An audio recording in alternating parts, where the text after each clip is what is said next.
It's just asking, it's connecting. Okay, it started recording. Just one thing I should have mentioned before we started the recording. We are recording this session, and obviously the resulting video will be made online. For any reason you don't want to be in that video for any particular reason, then obviously you must only have your names there, but you do have the choice not to be in that video if you don't wish by leaving the room. Okay, so that's our logo. Next page, please. Okay, so first of all, I'll talk a little bit about the European projects. This project, AutoSTEM, is funded through the European Union projects for education called the Erasmus program. And this is a particular project that,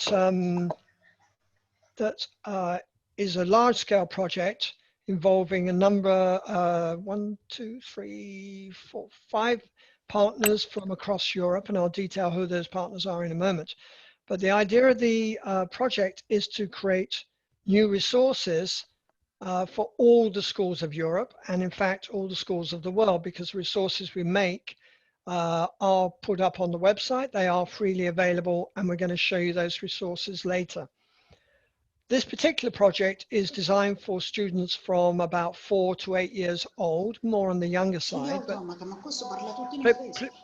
please turn off your audios, okay? So you're not talking over us. Can you? I'm going to have to do mute all and then put you back on. Please make sure your videos and audios are turned off. Thank you. To continue. So they're for young students. And the idea of this project is to introduce STEM areas, mathematics, sciences, engineering, to very young children in a way that is very amenable and motivating for them. And Oliver is going to explain this much further in his part of the presentation. I'll just say a little bit about Oliver while I've got there. Oliver is actually a professor of mathematics. Yeah. Not if that's okay. Mathematics education. Yes. Yeah, and he actually teaches at a specialist institute in Norway, in Trondheim, which teaches kindergarten and early years teachers. Now, a bit about automata. We're going to show you a video in a moment of some of the sort of automata that we're making, but these are toys that move. So maybe we remember we've seen some of them even in museums now, where you sort of have a toy and you turn a handle and that produces a motion. So that's the sort of thing we're doing, but we've expanded that from just a simple clockwork sort of turning and gears into other ways and other forms of propulsion and movement. And you're going to see some of those. All the automata that we have brought into the project, we've got about 10 or 12 so far, are made from very easily found materials, very common within the school. You don't have to get anything new. It's all there, and the tools are very much designed for smaller children to use as well. So that's where we're going, and that's what we're going to show you. Now, at this point, I'd like to show the video that we've made just to introduce a few different automata that have been made. So there may be a little bit of gap while we get that running. Oliver's going to do that, and then Oliver's going to take over from me after that to explain more about the automata and the pedagogy and how it can be used in your classrooms. Thank you, Oliver.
By the way, I believe the boat is still crossing the Atlantic Ocean.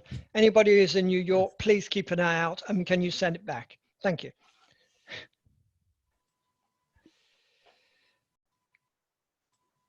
Over to you, Oliver. Yes. Great. The presentation is back. Yeah, it's back. Okay, now I cannot see myself. That's okay. That's the same with me. But we can see you. Yes. I want to explain how the automata are related to the STEM areas, and I will use our logo to explain it, because the logo, the 4 parts of the logo represent the 4 STEM areas. So that is, STEM is an abbreviation for science, technology, mathematics, and engineering. And automata are technology, because technology is about machines and tools. And automata, as we understand it, are simple machines. For example, like a car. This is a further development of the boat you have seen. So a boat that is a car as well. It's an amphi car. And it's a machine and it's technology. So we are using technology and not foremost digital technology, but simple mechanical technology. And the children will learn a lot about how simple mechanisms work when they build the automata and when they play with it. My field, in fact, is mathematics. And here we use a framework that is very common in early childhood education by Alan Bishop, an British and Australian mathematician. And he has done research on what is the most fundamental in mathematics, what is common in all cultures. And there are 6 activities. Locating is about spatial relations. So when you, I don't know if you can see it, that is an example. And I can explain all the activities on this example. So it's designed, that is designing, it is shapes. So when the children are making it, you can talk about the shapes, rectangles. Then it's about counting. So how many parts of each do you need to assemble it? How many split pins you need, and so on. It's about locating, so that is, the parts have to be arranged in a certain way so that it will function. And it's about a pattern, for example, is important here, and that is an important part of the design. So all the parts that go in this direction have to be in the front, and the parts in the other direction are in the back, so that it smoothly works. And then, for example, the face of the crocodile, you have to fit the teeth into each other and so on. That is important parts of designing. And explaining is, of course, that we are talking with the children about how it is assembled and how it works. And for example, that it in this position it is very short, and here it gets very long, and you can do something. You can use it as a tool. You can lift something up, for example, so that crocodile can bite and eat something, and so on. There's a lot of playing involved. So that is a mathematics, a lot of mathematics, a lot of mathematical concepts, words that we use while the children are making it and as well when they are playing with it. So here it's on a picture as well. And it's an animal, so it's related to biology. So some of our automata toys are representing animals. I have some pictures here as well. So we have an elephant, for example, and a bird and a butterfly. So you can use the automata when you teach or work or let the children explore some concepts from biology, zoology, animals and how the animals live and so on. And then, of course, physics, mechanics, that is science as well. And we use, and you can see this here, this is a milk carton and the bottle tops and so on.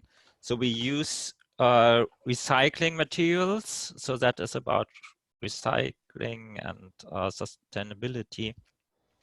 So a lot of different science concepts that are involved when the children make the automata and play with the automata. And the engineering part is, of course, about the design. The difference between a scientist and an engineer is, of course, that science is exploring how the world works, but the engineer is inventing new things, making new things. So we have done some engineering work by engineering these automata, and the children can as well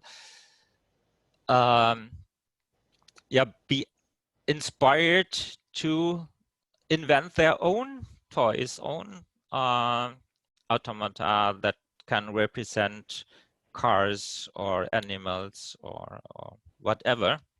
And that can be a further development of things we have already here, or it can be new inventions using some of the mechanical concepts, for example, of the automata. And when you look, for example, on the most famous engineer, that is Leonardo da Vinci, then it is very clear that engineering is closely related to arts. So arts has a role in our project as well, and that you can see in how the automata are designed. That is not only that they function, it's as well that the aesthetics, that it looks nice, and the children can be creative when making their own automata. And the creativity is not only in the aesthetic parts, but as well in the engineering parts in to invent new things. So all parts of STEM are come together when we work with automata with children. And that is a nice part, that you not focus on mathematics only or biology only or engineering only, but all is related to each other. And I think that is the way we should teach STEM in the preschool. So here are some examples from teachers from Italy, have been very creative. So that is not only showing that the same mechanism that we use for the crocodile, you can use for many other things as well.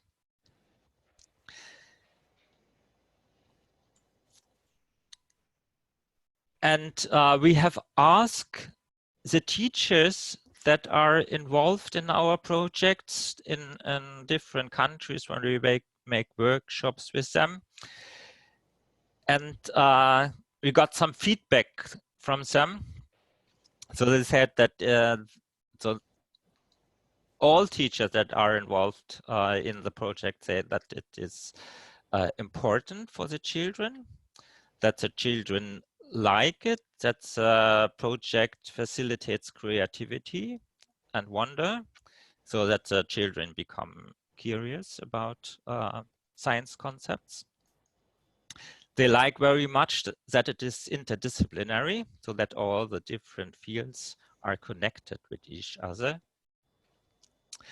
But they recommend that we should not do too much at the same time. So, for example, it is recommended that we focus, when we have a group of children, that we focus on one automata and not introduce several at the same time.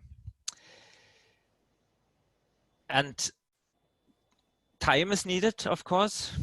Good time, a lot of time, and that might be a problem in school, but our project is focusing on preschool, on the early years, and that is where I teach. So in kindergarten and preschool, you have plenty of time because you have not a strict schedule that you have to follow, but you work in projects, and our project is very good adapted to this. So you need time, the children need time to build the automata, to explore how they work and function, and to test and play with them. And all these parts are important in the project and for the children's learning, and the children will learn in all of these phases of the project. They will learn a lot about science and technology and mathematics. And another recommendation was that it should be not too much children in each group. So it would be difficult with a class of 20 or 30 children. So we work in small groups with 4 or 5 children because, of course, the motorical abilities of children are not so developed yet. So they need some help from the teacher to assemble the different parts. But we have chosen very simple automata so that most parts can be done by the children by themselves. And that is from a study with my students. They made the automata as well, and then we gave them a questionnaire with a lot of items about usefulness and value and interest and joy. And it's just the numbers here that show that the feedback is very positive.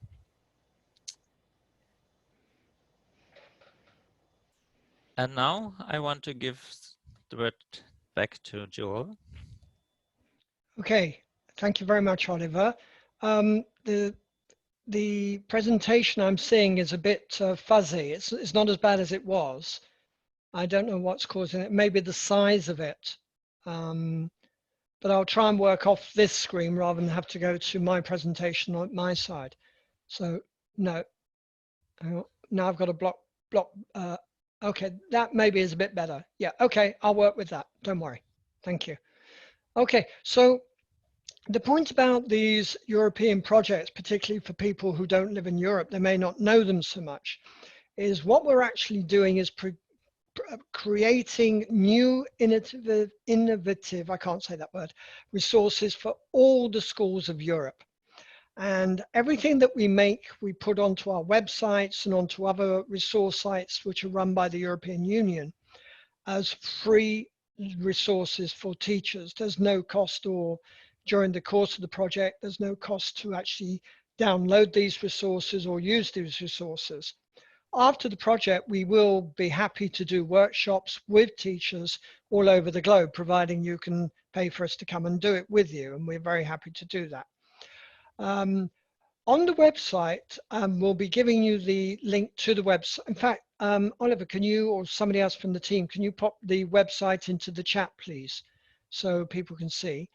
I'm just seeing something on screen from you, I think, Oliver, at the moment.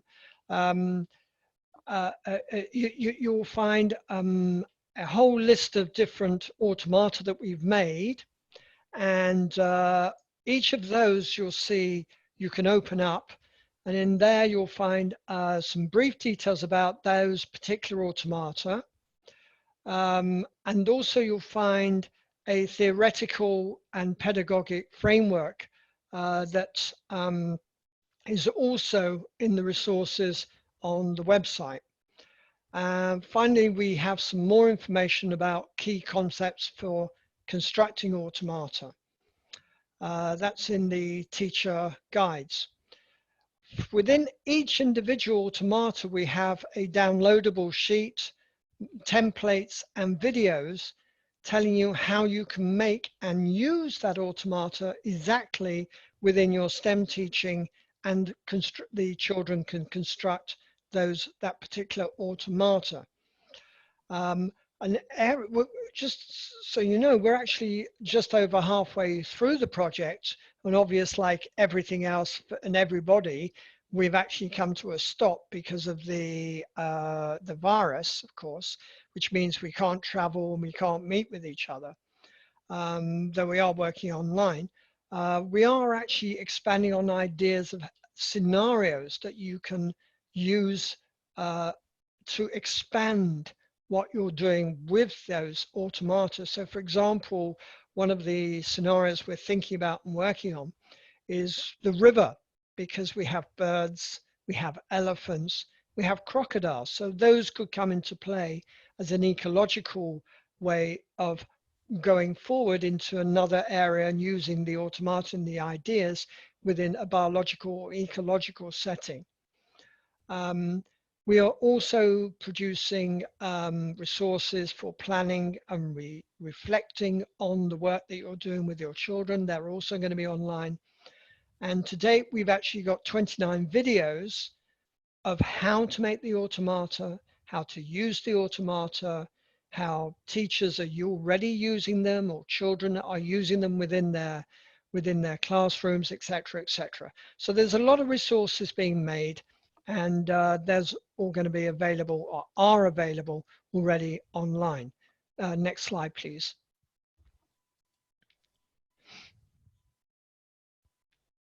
Okay. So here's a list of yes. all, okay. Maybe. So as I say, this is a list directly from the website of the different automata that are made.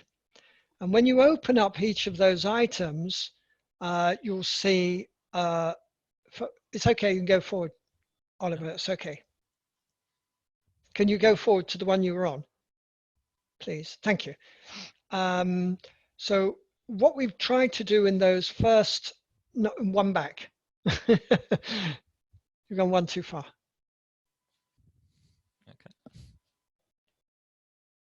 Okay, is it maybe there's just a time delay? Okay, that's the one I want. Yes. Okay, thank you. In this area, when you click on each of those automata, it tells you what areas of STEM learning are included in that automata and what age group that is suitable for. There's a video showing how to make the automata. It has a full teacher's step-by-step guide how to make that automata, including ideas of how you can use that pedagogically within STEM. And where we have them, we have examples of children making and using that particular automata. Again, where appropriate, there are templates that you can print off on your normal school computers, on their printers. And can you please turn off your,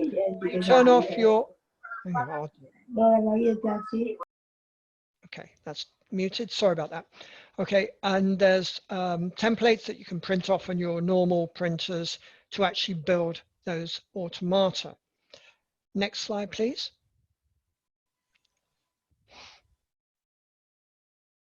Okay, just waiting for that to come up, great. As I mentioned just now, in each of those automata, there's a full step-by-step teacher's guide so you can actually see exactly what and how you can use that particular automata. And you'll see, and I put an example up here for the Jellybird. It shows ideas and ways that you can use that to teach different concepts, maths concepts, geometry, and many other ideas just on that one. So we have very detailed instructions how you can use those automata within your teaching. Next slide, please, Oliver, which I think is the final one. Yes. Yeah. Here you can see the links to the different resources we have. All the resources are on the website. You'll find them under, and obviously the different areas, you will then find under resources, the YouTube channel, which we're using, and then we have a Facebook page as well. There's an email there that you can use, which is my email, if you have any particular questions.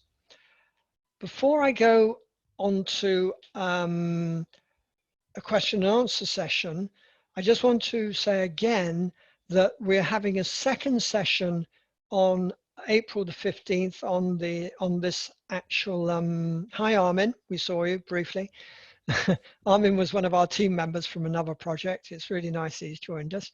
He's in Berlin. We're having another session on April the 15th, the same sort of time, I think, where we're actually going to be doing one or two of those automata, actually making them. And Oliver, did you actually decide which ones we're going to do so people could prepare and download the materials that they'll need?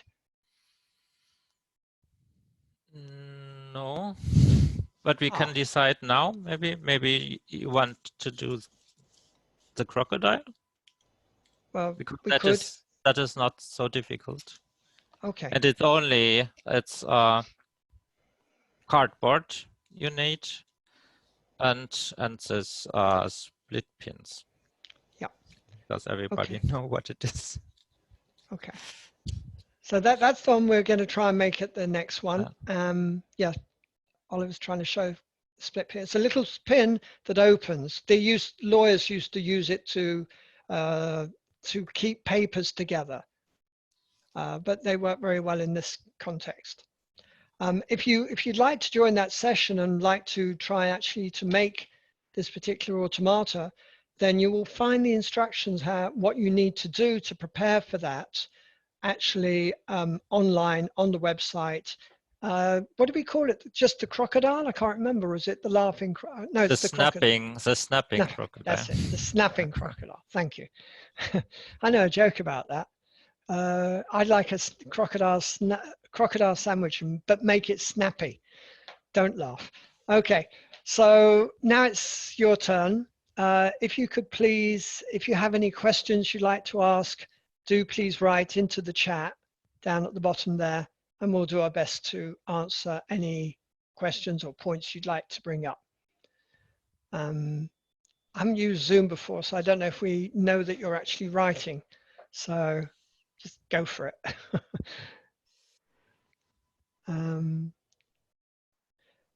Okay, Ahmed Sami asks, so what's the biggest aim of the project? Oliver? Yeah, that is to teach STEM concepts for preschool and kindergarten, because that is a field I am working on. So in school you have often a very strict curriculum that you have follow and the methods that you should use. But in kindergarten you are more free to use your own methods, and I think it should be the same in school as well. But as I explained, the children will learn a lot about science and technology and mathematics while making the automata and while playing with the automata, and it's fun as well. So it's will increase the children's curiosity and motivation for the STEM field. So that is the aim of the project. Thank you, Oliver. Do you have any tips for helping children? Oh, sorry, Pascal? Yeah, Pascal Tellier. Do you have any tips for helping kids of that age with the fine motor skills involved in projects such as these? Can I just throw my bit in here, Oliver, and then you correct me? Yes. Because you're the expert. I think what we've very much done, and this very much comes from Oliver, is we understand what motor skills children of these ages do have. And I've actually, for the first time in my life, actually did a workshop with 5-year-olds. Yes, in Norway, there were 5-year-olds, Oliver. Yes. And we actually made the jelly bird, and it was wonderful that the children could do it all themselves. So it's very much a case of understanding the children and creating those automata that would suit their skills. Oliver, you correct me now. Tell me what I said wrong. That's correct. And I think an important point is that you trust the children, trust the children's abilities, and let them try. And even if it not works on the first try, they will try again and try again. And that makes them experts trying again and again. So for example, in Norway, it's no problem that children use scissors and knives and such things. And I know in some countries it's forbidden because it's dangerous, but if you trust them and yeah, then they will learn it and they will become better and better. Mm-hmm. Okay, and Pascal answers. Thank you. Are there any other questions anybody would like to throw in?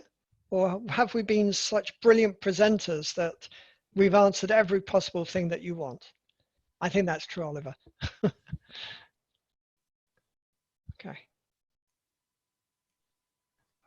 Okay, so can we just put up the links again, please? I'll try and get them myself as well. Something I forgot to do before. Let's try and get that link. So just go back there. Okay, so there's the, I've just put into the chat the AutoSTEM link. Yeah, and yeah, that's not quite come up. On Facebook, if you just write in AutoSTEM, you'll find us there as well. And what we try to do on Facebook is let you know when we're putting up new resources, new videos, and what's happening in the project. We may have a workshop in your area or something else happening in your area. So it's a nice way that we can keep in touch. They're already interested in the project. Last chance, any other questions? Or else I'm going for my dinner. Because in Britain, it's half past 6 now, so. Okay, so Oliver, you want to say goodbye or? Yeah, goodbye. And see you next week, maybe on Wednesday. But then it's at 6 o'clock in Europe, not 7 as it was today. So Okay. 1 hour earlier next week on Wednesday. Okay, I just remembered something actually. Could you just go back to the first slide where I spoke, because I didn't mention all the project partners, Oliver. I didn't detail them, and they must be mentioned, please. Yeah, that was it. Yeah. Okay. Just I think this is a very important point that I managed to miss, and I apologize for that. The way these European projects work, these scale, we have partners, in our case, I think 5 or 6 from all over Europe who are very much involved in all aspects of the project. And it's very much why these projects work well, because there's that differences of education, of learning and experience from all over Europe and our different attitudes, which means that when we come together, we do come up with some very interesting and exciting results. In this instance, the coordinator of the project is Dr. Piedade Vaz. I think I only know Piedade Vaz, who's at the University of Coimbra in Portugal. Oliver is at the Queen Maud University College in Trondheim in Norway. The 30 Seconds School is in Sofia, Bulgaria, and that's is a very large school in the middle of Bulgaria. We very much like to have the school involved in our projects so we can try out what we do in a real setting, and we do that with all our partners. In Italy, in Perugia, we have Eureka, who are an organization in education in that area. And finally, myself, I'm Kindersite in the UK, and I don't know what I am, but I'm involved. And I noticed, Sarah, you've been talking about Ipale. I have heard of Ipale, and I can't remember why, but I will write that down, and we'll look that up as well, how that works. Okay. So thank you very much for everybody for coming. Keep well, keep healthy. That's very important. And we hope to see you next week as well. And thank you for coming. Bye from UK. Yeah, bye from Norway. Thank you. Oh, Ecoris. Oh, yes, I know Ecoris in Birmingham. Of course, you're part of the national agency. Okay, we will be in touch. Good to hear from you, Sarah. All right, bye. I'm going to stop the recording. I've remembered to do that. Okay.